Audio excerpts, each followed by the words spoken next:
Hello folks, I'm Trev Makes It Easy, the channel where we make learning easy. In this series, Trev on Econ, I'll be taking you through topics you're likely to run into in any introductory course in economics at the college or university level. My goal is to make economics less scary, more approachable, and, if I can, mildly enjoyable. With that being said, let's make it easy. All right, folks, let's get started. Welcome back to another lesson. Today we're going to be continuing our look at supply and demand. Now, last video we introduced supply and demand. We basically derived them from a demand schedule and a supply schedule, and we got these green and red curves that we'll be using. Now, today we're going to dive into what a lot of students find to be some of the trickier parts of demand and supply, and that is dealing with the mechanics of movement. So demand and supply, and in general, graphs and economics, they don't stay stationary like we see in a lot of math. A lot of what we do in economics is deal with events happening and then how those events change the looks of these pictures. All right. What we're going to do today is just focus mainly on those mechanics. And then our next video will introduce some events that cause those mechanics to take place. All right. So, like we did last video, we're going to do demand and supply at the same time to really just try and help you connect the patterns of how similar these two things are, just in opposite directions. So the first thing we're going to deal with in both cases is the less common but nonetheless important movement along the curve. And again, it'll be the same thing over here for supply. And the first question is going to be, well, what causes this? Okay. This movement along the curve is a very specific case. All right. This is caused by a price change in the good we are looking at. What I mean by that is that you'll notice in the graph itself, we have two variables. We have quantity and price. Now, the question is quantity of what, price of what? And the answer is, well, it depends. Depending on what we're looking at, this will be the price of carrots and the quantity of carrots, or the price of cars and the quantity of cars. A movement along the curve will only occur if it's a price change of the specific good we're looking at. So if this demand curve is for cars, then a price change in cars will cause a movement along the curve. However, a price change in anything else or any sort of other event will do something different. So if this is cars and I tell you the price of oil is changed, it won't be a movement along the curve because it's not the price of the thing we're looking at. Now, the nice thing is the same thing goes for supply. All right. It is also caused by a price change in the good we are looking at. So again, maybe I tell you that this is the supply of apples. Well, if I tell you there's been a price change in apples, then cool, we can do our movement along the curve and that's going to look a certain way. But anything else is going to be a different type of mechanic. So if I told you the price of oranges rose and we're looking at apples, that's something different. If I told you, I don't know, the weather changed, that's something different. Movement along the curve is the most specific case, and because it's so specific, you're actually not that likely to run into it all that often. We're going to see a different type of movement after that is far more common. Now, the question is, how do we refer to this? Well, this is where language becomes important. And we briefly talked about this in the last video, but language, especially in this chapter, can be very specific. Now, it does depend on your teacher, your course, or where you're learning this.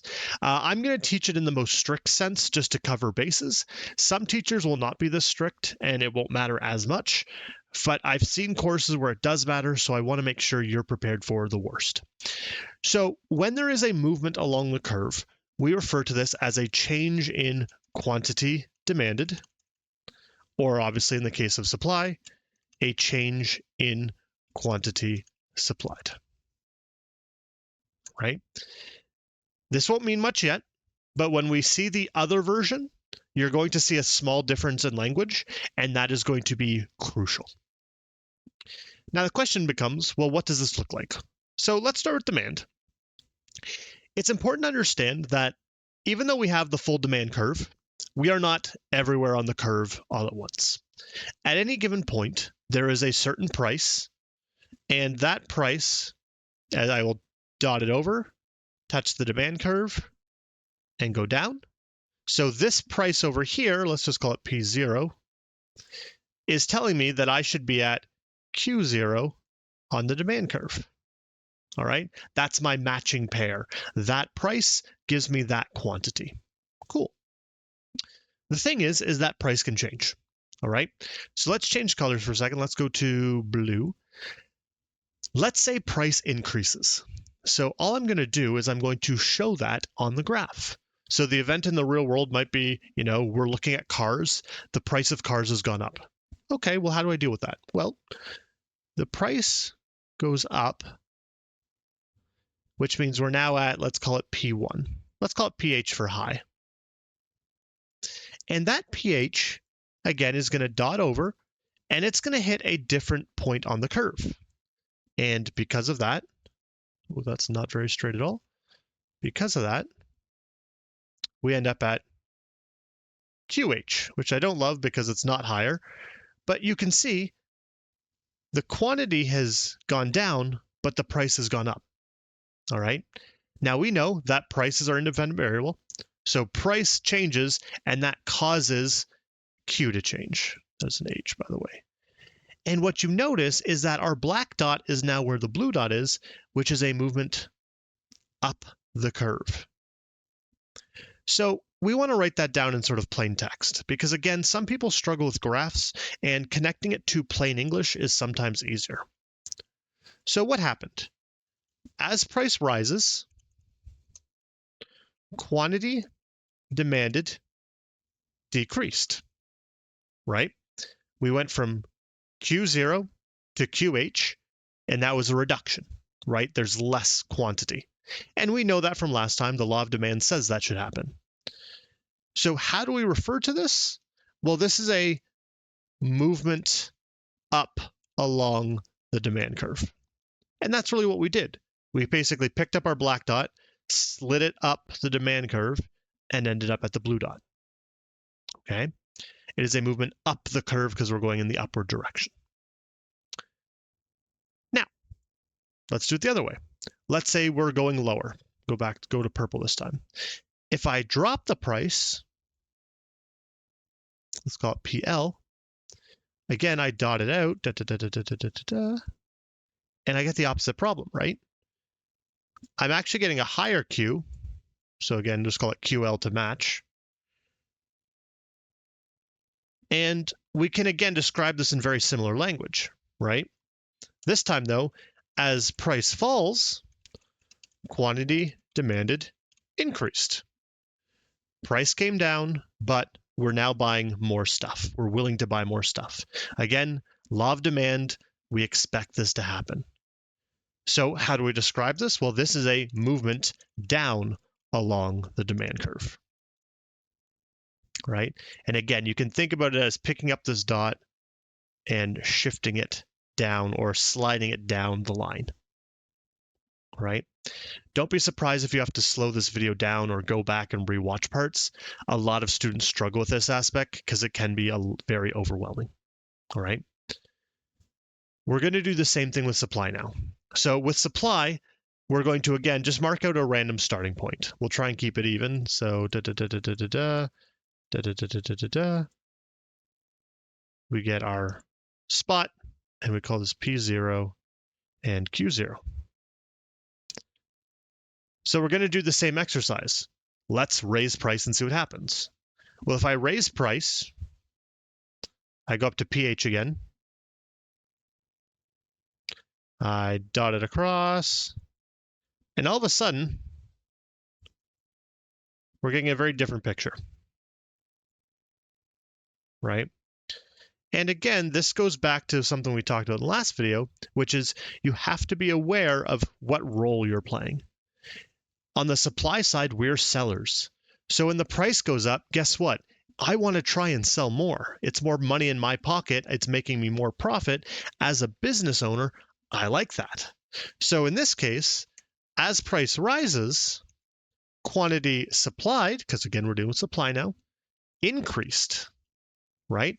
Price went up, quantity went out. So we're raising the price, or people are willing to pay a higher price, and we're willing to sell more because of that. Again, you've got to change hats depending on, are you a buyer on the demand side or a supplier on the sell side?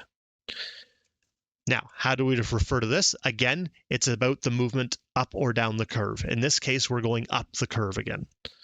So movement up along the supply curve. And again, we can just see that you pick up the black dot, you slide it up the curve, you get to this higher point. Now, you can probably guess what we're going to do next, and you can probably beat me to it, but we're now going to lower that price to PL. We're going to dot it out. We hit the curve much earlier. We get QL. And again, we're seeing the opposite thing. And that makes sense. Price went up, it caused more quantity supplied. Price goes down, it causes less quantity supplied. So again, we can write that out for our notes. As price falls, quantity supplied decreased. And again, we're going to refer to this as a movement down along the supply curve. Now, this is where you have to be a little careful, okay? You can obviously see that these two pictures are very similar, okay? They both behave differently when price rises, but we describe them in similar ways, right? For demand, as price rised, quantity demanded decreased. As price rise, quantity supplied increased. That's different. They're going in opposite directions. But they're both still described as a movement up along the curve because physically the dots are going up their respective curves, just to different end results. Now, what we need to do is look at the other movement.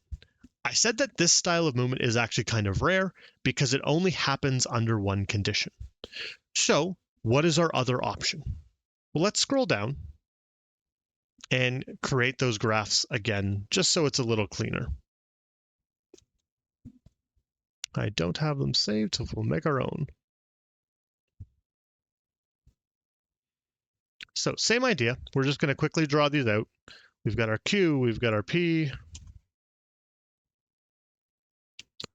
I'm going to copy this over. This is one of the benefits of doing this virtually, is in class I have to draw these out by hand, and it's a bit of a nightmare, especially when I'm teaching this, 3 to 4 times a week. So we've got our demand, and we've got our supply.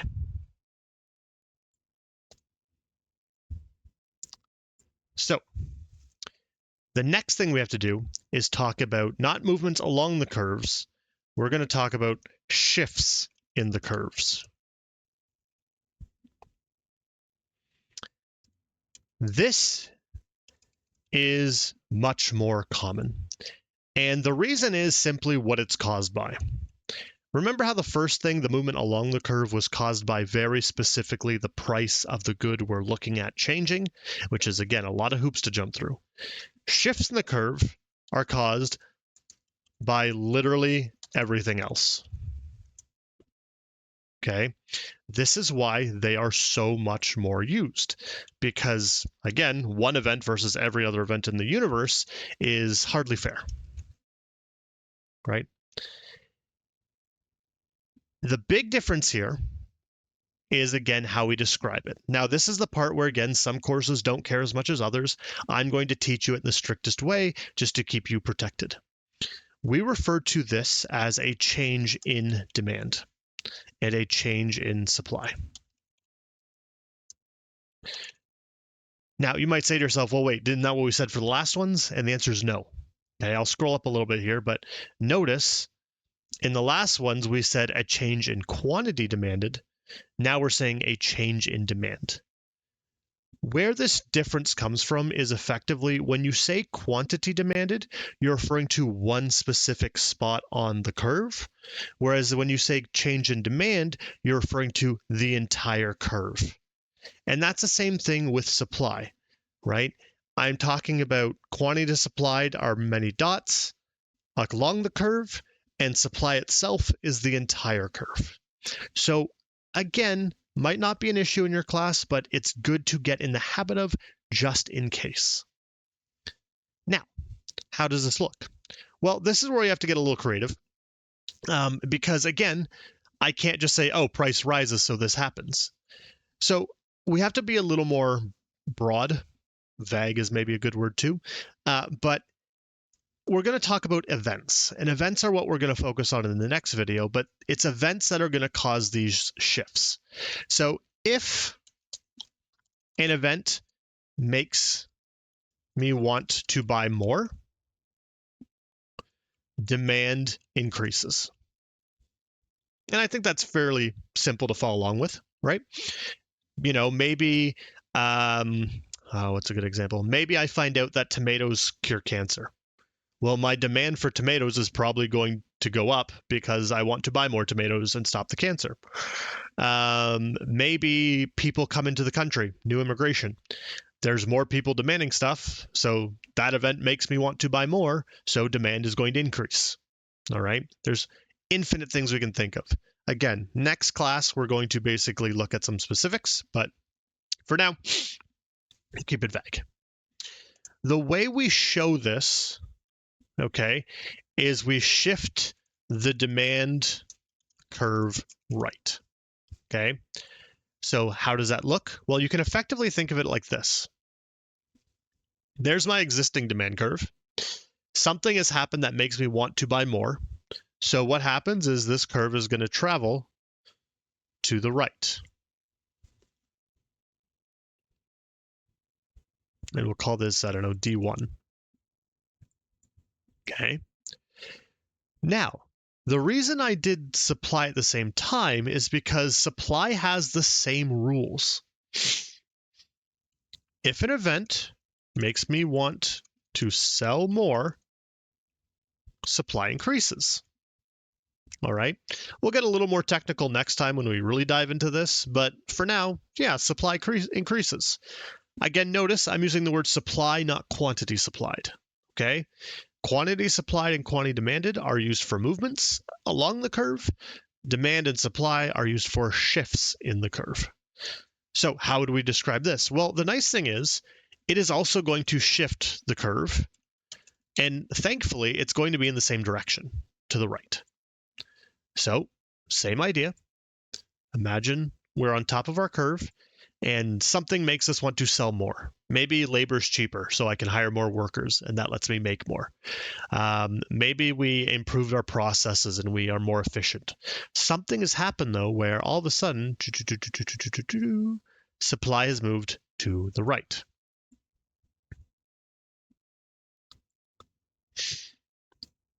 Now, I want to harp on something here for a second. A lot of students get it in their head that demand is not going to the right. Instead, they view it as demand is going up. While technically maybe not the most wrong, it kind of works if you can follow that logic. The problem is that if you think about it as up and down, well, then demand goes up when it increases, but supply goes down when it increases, which can be very confusing. And we want to minimize how many times we have to swap things in our brain. So if we just use left and right, we eliminate that entirely. Right is always more, whether it's demand or supply.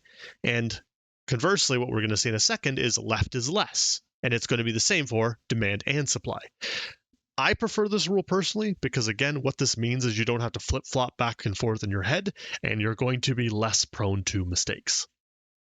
So let's wrap up with, again, the obvious next thing, which is if an event makes me want to buy less, well, obviously demand decreases.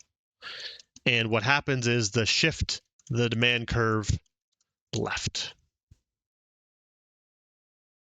Okay. Now, this one's kind of harder to do just visually because what's going to happen is effectively the curve is going to move left, left, left, left, left, left, left, left, left. The problem is that a lot of it's gone off screen. So usually I just shrink it and cut it down to something like that. And again, we get that leftward shift. Call it D, I don't know, 2. Thankfully, again, same thing with supply. Okay. If an event makes me want to sell less, supply decreases. And again, thankfully, all that means, we can keep the same rule. We shift the supply curve left. Right? So again, visually, it would kind of do like demanded, where I'm going to move it to the left, but what's happening is some of it's just going off the grid. So we're just going to tighten that up and have something like that. Now, kind of wrapping this up for a second because this video is kind of stretching on. Moving graphs is going to be very important. Doesn't matter if you're studying micro or macro or some sort of hybrid. Moving graphs in response to events is a very key part of all economics. You will really want to get this part under your belt. This is definitely one of the breaking points for students, where if you struggle with this and never sort of fix that misinformation or fix that issue you might be having, it makes the rest of your study significantly harder. I often tell my students, if you're going to spend effort on one chapter in the entire course, your biggest bet or your best bet is to focus on this demand and supply stuff. It focuses on so many core principles that go to all the other chapters in terms of skill set that it's going to end up being invaluable for your future success. All right, don't neglect this one. Now, we're going to start to wrap it up here. The next video is going to look at the shifts, okay? It's kind of difficult to just say anything else in the universe. While that is true, that's going to be very overwhelming, especially if you're just beginning economics. So what we're going to do next time is we're going to focus on some very common events for demand, some very common events for supply, and start to combine them and say, okay, here's why I'm moving left. Here's why I'm moving right. Some of them are very easy. Some of them require a little more thinking. All right. We're going to help you through them. But until next time, bye-bye. Well, folks, that wraps up another lesson for today. I hope it was helpful. If you found the video valuable, please make sure to like and subscribe. And if you have any questions about the content or requests for other topics or subjects you'd like me to cover, please leave a comment below. Until next time, keep learning and make it easy.